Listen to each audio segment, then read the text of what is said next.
Hotep. Dans cette séquence de vidéos, nous allons parler de la question d'énergie, plus précisément des fluides d'énergie ou des soins énergétiques. Les soins énergétiques font actuellement objet de commerce au sein de notre communauté et au-delà. On a beaucoup de praticiens qui disent faire des soins énergétiques, prodiguer des soins énergétiques aux gens qui souffrent de différents problèmes, à la fois spirituels et somatiques. Les deux sont souvent liés et beaucoup s'y adonnent sans savoir exactement ce qu'il en est. Et beaucoup en ressortent déçus et rejettent souvent la faute sur nos traditions parce que généralement, les gens qui pratiquent ces soins énergétiques le font dans le cadre de nos traditions spirituelles. Et donc, de la façon dont nos ancêtres prodiguent des soins dans le cadre de la pratique. Alors, c'est quoi exactement un soin énergétique? Il faut savoir qu'il y a des individus qui ont des dons qui leur permettent d'être des vecteurs, d'être des canaux de fluides énergétiques contenus dans l'univers, dans la nature. Et ces fluides énergétiques sont liés aux différents éléments que l'on connaît, les 4 forces principales qui sont les soubassements de la spiritualité, du monde de l'invisible. Et ces forces sont la terre, le feu, l'eau et l'air. Et donc, ces personnes ont la capacité, parce qu'ils ont un certain don, parce qu'ils cultivent une certaine ascèse, de pouvoir être des canaux qui peuvent véhiculer et diriger ces énergies-là pour essayer de soulager des gens qui sont souffrants de manière psychosomatique, c'est-à-dire à la fois des gens qui ont des problèmes physiologiques, mais aussi des problèmes spirituels. Et j'ai bien dit soulager. Soulager ne veut pas dire guérir, parce que la guérison est une autre histoire. Il y a une différence entre le soulagement et la guérison. La médecine occidentale, je l'ai souvent dit, est une médecine de soulagement, mais pas de guérison. Parce que la guérison ne consiste pas seulement à donner des médicaments, à donner une posologie pour que la personne guérisse. Non. La guérison vise un changement radical de vie. Le soulagement est le moyen instantané par lequel on passe pour atténuer la douleur due à une maladie ou à une souffrance, pour atténuer les effets d'un mal, que ce mal soit spirituel ou physiologique, somatique. Donc, les soins ne sont pas des soins de guérison, mais des soins de soulagement. La guérison consiste en autre chose, c'est-à-dire en l'adoption d'un changement qui permet au corps qui souffre de revenir à son équilibre. Et cela passe par une ascèse. Et c'est pour ça que je disais tout à l'heure que beaucoup de gens ressortent souvent des soins énergétiques déçus. Et c'est ce qui me fait souvent dire que les soins énergétiques sont devenus une escroquerie du spiritisme. Et le spiritisme n'est pas la spiritualité.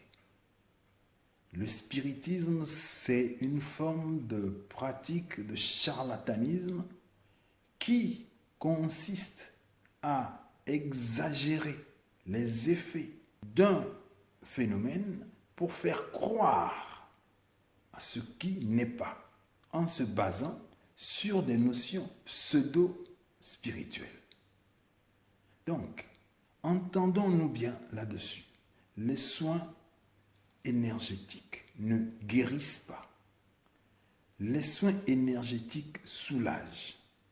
Parce que la personne qui pratique ou prodigue ce soin utilise des énergies pour vous soulager à l'instant. C'est parce que votre corps est physiologiquement affaibli, votre esprit est spirituellement affaibli, que cette personne puise dans ses réserves ou à partir des énergies cosmiques vous transmet ces forces, ces énergies qui vont vous remettre d'aplomb un certain temps. Et bien entendu, l'effet de ces soins s'amenuise au fur et à mesure que le temps passe. Et c'est pour ça que je disais tout à l'heure que ces soins, quand ils ne sont pas accompagnés d'une ascèse qui vise à neutraliser la source du mal, ne servent absolument à rien. Ce qui veut dire que, avant de faire des soins énergétiques, il est nécessaire de savoir exactement de quel mot ou bien de quel mal les gens souffrent. Et après avoir diagnostiqué ce mal, trouver le remède, c'est-à-dire ce que la personne doit faire en continu pour rétablir l'équilibre qui, une fois faussé, lui a entraîné comme conséquence ce mal ou ces maux dont elle souffre. Ce peut être un interdit alimentaire, ce peut être un ajout alimentaire, quelque chose qui manque dans son alimentation. Ces derniers temps, j'ai beaucoup insisté sur la nécessité d'une bonne alimentation, parce que c'est ça qui nous tue le plus souvent. C'est ça qui nous soumet à des faiblesses et des carences qui font que, au fil du temps, nous en venons à mal dormir, à être nerveux, à devenir irascibles, à avoir des problèmes de tension et ainsi de suite. Des problèmes cardiovasculaires viennent s'y greffer. Et au final, on meurt banalement d'une crise, d'un malaise, sans qu'on ne puisse savoir d'où cela vient. Et à cela, il faut rajouter la pression quotidienne que ce monde exerce sur nous. Ce monde qui est devenu cancérigène d'une certaine manière par les informations négatives, toutes ces choses négatives qui sortent de partout. Sans compter, souvent pour nous, les Africains, la pression sociale, la pression du monde dans lequel nous vivons, étant sous le joug de tous les autres peuples, exploités et malmenés, on est doublement atteint. Et beaucoup s'en sont rendus compte, et d'autres qui ne le sont pas devraient s'en rendre compte que ces dernières années, nous payons un lourd tribut à la mort, en ce que beaucoup de jeunes meurent à brûle-pourpoint et pour des causes souvent inconnues. Des jeunes, parce que pour moi, quand on a la quarantaine, la cinquantaine, on est encore jeune. Et c'est cela qui nous touche particulièrement. Au-delà de ces morts, il y a d'autres problèmes qui existent. Des problèmes psychiques, des problèmes psychiatriques, des problèmes physiologiques, des problèmes de fécondité, des problèmes d'impuissance sexuelle qui touchent beaucoup de jeunes hommes. Parce que beaucoup abusent de substances illicites pour des questions de performance sexuelle, on se dope. C'est une réalité. Et pour cause, je dirais, c'est la vadrouille sexuelle des deux côtés, que ce soit des hommes ou des femmes, qui amène à cela. Et en ce qui concerne nos femmes, beaucoup ont des problèmes de fécondité, des problèmes de règles douloureuses, et j'en passe. Elles connaissent mieux ces mots que moi. Tout autant que les hommes connaissent les leurs. Et tout cela part de la malnutrition. Et donc, c'est cela qui nous amène à parler des soins énergétiques. Ces soins énergétiques ne sont opérants que dans un court temps, dans une courte durée. Ces soins n'apportent pas la guérison. Ce qui apporte la guérison, c'est le changement qui est opéré pour que la source du mal soit neutralisée.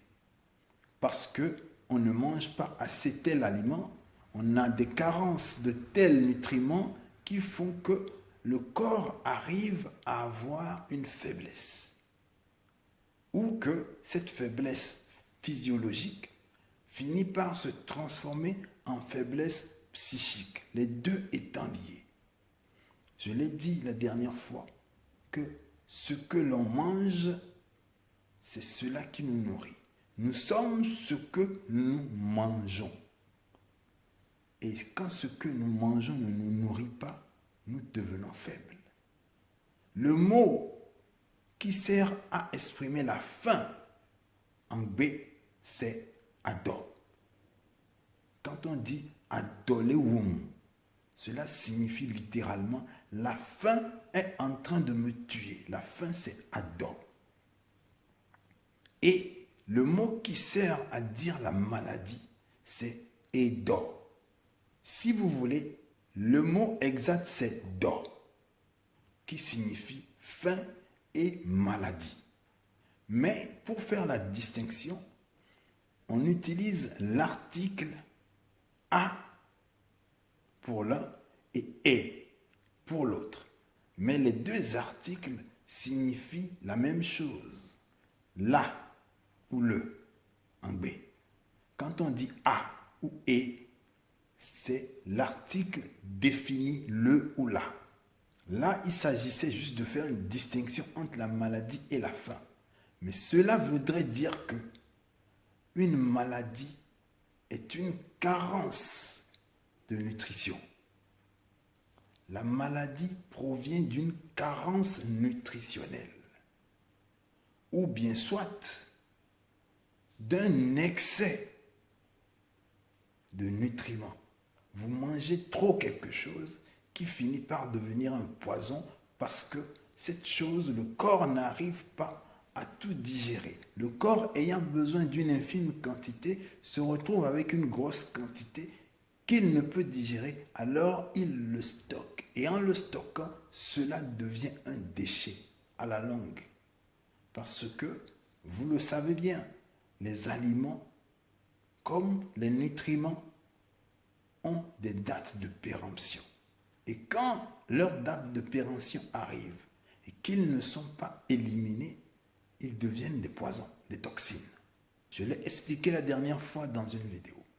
Il faudrait que nous prenions cette histoire-là au sérieux. Le bien manger.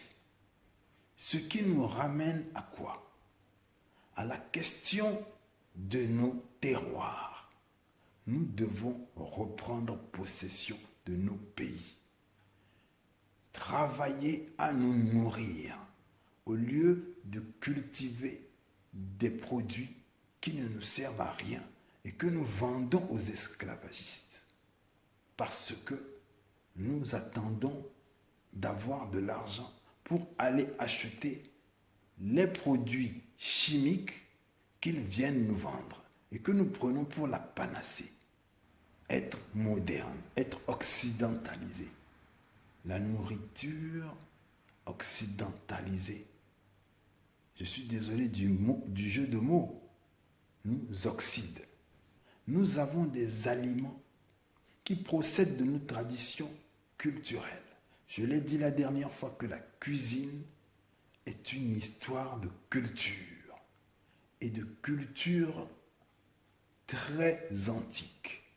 Parce que les aliments que nos corps, que nos organismes arrivent à bien digérer, ces aliments ont été dans la nutrition de nos ancêtres depuis des millénaires. Ce qui fait que le métabolisme de nos corps avec ces aliments est parfait.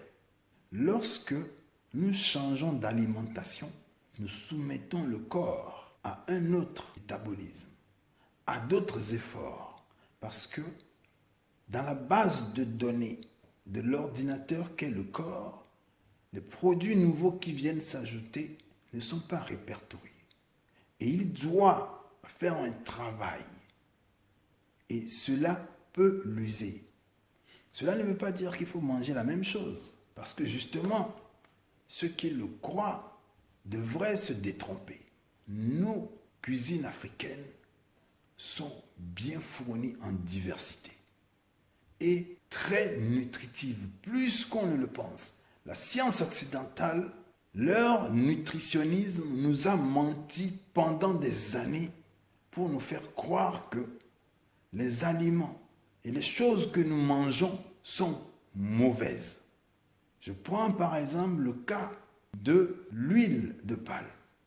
Cette huile que leur industrie passe le temps à diaboliser et à dire cancérigène, ce qui est une fausseté monumentale parce que nos ancêtres ont toujours consommé cette huile, mais le cancer dont on dit que cette huile est la cause n'a jamais fait des ravages en Afrique. Mais depuis que nous mangeons les choses qu'ils nous amènent, depuis que nos femmes consomment toutes ces choses qu'on leur amène, le cancer prolifère. Nous devons prendre conscience de cela. La première médecine, la première pharmacie d'un peuple, c'est son art culinaire, c'est sa cuisine. Nous devons revenir à cela.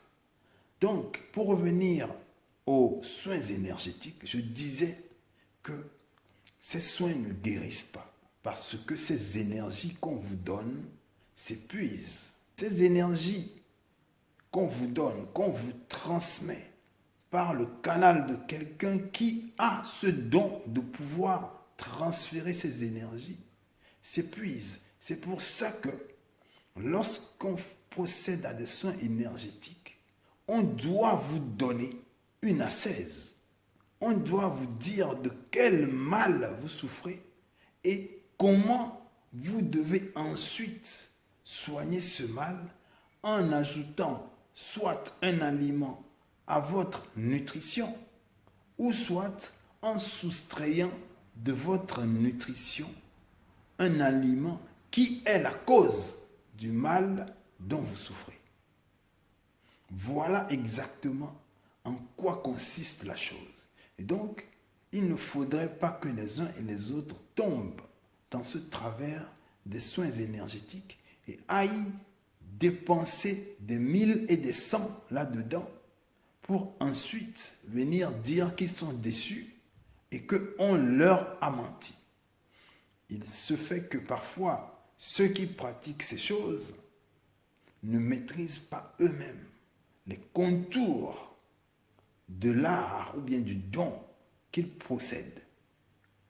Et eux, ils y voient un intérêt économique. Et la différence avec nos traditions, et comme je le dis toujours, que nous avons besoin d'aller étudier nos traditions lorsque nous voulons devenir des vecteurs. Nous voulons devenir des praticiens, des exemples, des gens qui éclairent les autres sur nos traditions. Nous devons nous-mêmes les étudier. et non plus seulement se lever parce qu'on a constaté qu'on a un don et qu'on devient commerçant. C'est là le pire des dangers. Et c'est pour cela que l'initiation existait. Je l'ai dit, que quand on allait en initiation, on ne vous transmettait rien. Mais on vous permettait de découvrir les dons qui sont les vôtres en vous laissant dans le cadre qui va vous permettre de vous découvrir. Et c'était la forêt, la forêt sacrée, où les individus allaient en initiation et se découvraient. Et ensuite, lorsque vous vous découvrez, les aînés qui vous accompagnent, parce qu'ils connaissent, parce qu'ils ont déjà fait le chemin, ils peuvent de leur expérience vous guider, vous donner les bases. Mais ces bases-là ne sont qu'un tremplin parce que c'est à vous de développer votre don et de savoir exactement quels sont vos potentiels et pouvoir les mettre en pratique.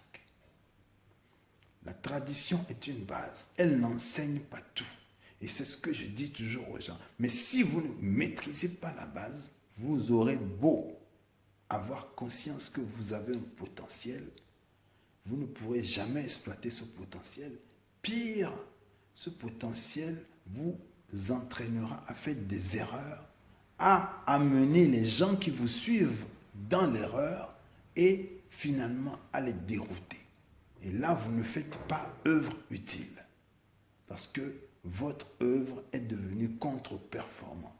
Je dis toujours que lorsqu'on veut poser un acte, il faut toujours se poser la question de l'intérêt pour notre peuple, de l'intérêt pour nos traditions. Si l'intérêt commun est peu de choses par rapport à l'intérêt égoïste, il vaut mieux s'abstenir.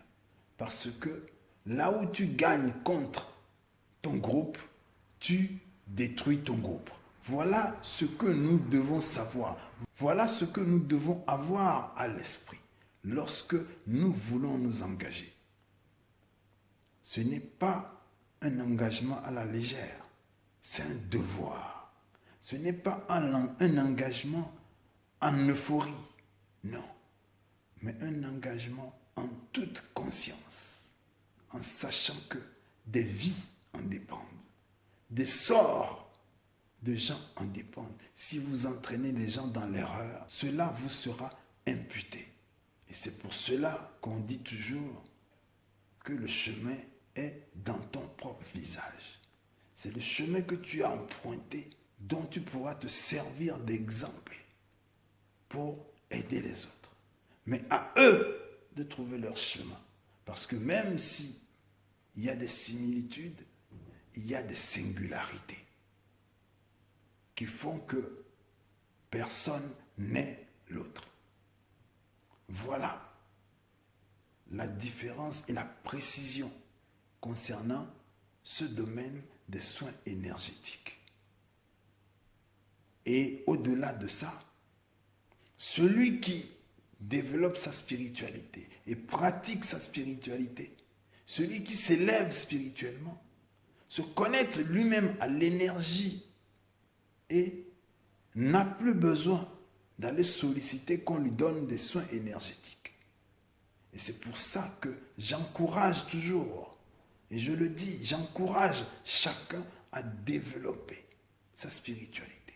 Ça commence par la pratique de la méditation. Et à partir de là, quand vous arrivez à méditer, vous entrez sur le chemin. Vous prenez le chemin et le reste se révèle à vous. Votre don se révèle à vous. Ne cherchez pas à avoir le même don qu'autrui. Ne cherchez pas parce que vous voyez X qui a tel don et vous dire que c'est ce qu'il me faut. Non, cherchez le vôtre. Cherchez votre mission. Ce n'est pas parce que quelqu'un sait faire des soins énergétiques que vous devez forcément forcer les choses et vouloir faire la même chose. Peut-être que vous avez le don de parler aux gens et de les apaiser. C'est une forme d'énergie que vous transmettez par la parole. Celui qui vient et qui pose la main et qui soulage quelqu'un qui a un mal de tête fait la même chose que vous, mais d'une autre manière. Donc, cherchez votre voie. Cherchez quelle est votre voie et pratiquez-la. Voilà, en gros, ce de quoi je voulais vous entretenir dans cette vidéo. Et que les esprits de nos ancêtres nous guident. Hotep.